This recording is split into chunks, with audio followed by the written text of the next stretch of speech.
Kasi nagugutom ang person, magluluto ako ng pansit canton. Ayaw pagbuot, ako maning gasol.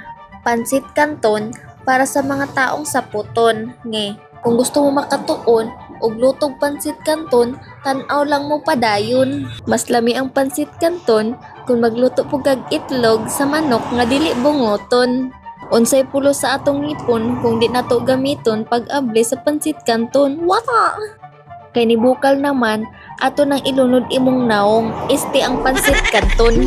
Luto kog pansit canton para di natagutomon. Tapos ang atong kaugalingon, dili na permi sa puton. Wow! Pero time sa, ikaw nga magtanaw sa akong video, i-follow ug i-like na lang pud akong mga video. Buang mandiay ko. Kumusta imong pagtanaw sa akong video?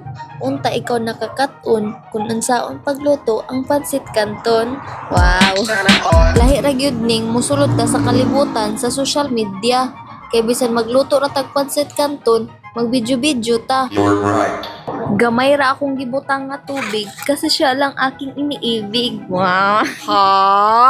Bakit ang corny mo today? Gibili na nako gamayng sabaw kay mao man akong ganahan na isabaw-sabaw. Wow, nagnoodles na lang unta kaday. Ibutang na nato ang mga pampalasa para masaya. Sorry kaayo sa mga sakyanan nga perting sa baa. Dili lang mabalaka kay kung ako madato ibalhin ko ning dalana. Wow, ngandoy ka. Sunod na akong lutoon, baho namo, himuong sinanlag para sa mga tao nga pangag. Wow, nawayon. Gamay raman ni, pero mabusog na gyud akong tiyan ani. Sure na. Karon, mukaon na ang gwapa. Kung wa ka gwapahi, ayaw pagbuot, di man sad ka gwapa. Wow, ngaway. Kay krisis man atong panahon, ang pagpanghagad, kamulong kaon, dili na uso karon. Bitaw mga unta guys, mga unta people. Kung sa ubang babae mag-arte-arte sa tingkaon, aw dili na uso sa ako karon. Kay gigutom ang akong tiyan maong dapat ato ning sansanan og pagkaon. Unsa man ang sansanan, aw sabta na lang diha good.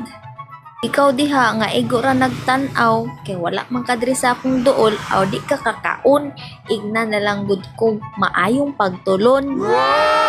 Paspasan ko na ni og kaon kay basig na ay laing mo abot aw kining pagkaon kulangon. Bitaw daghang salamat sa pagtan-aw, unta ikaw magmalipayon.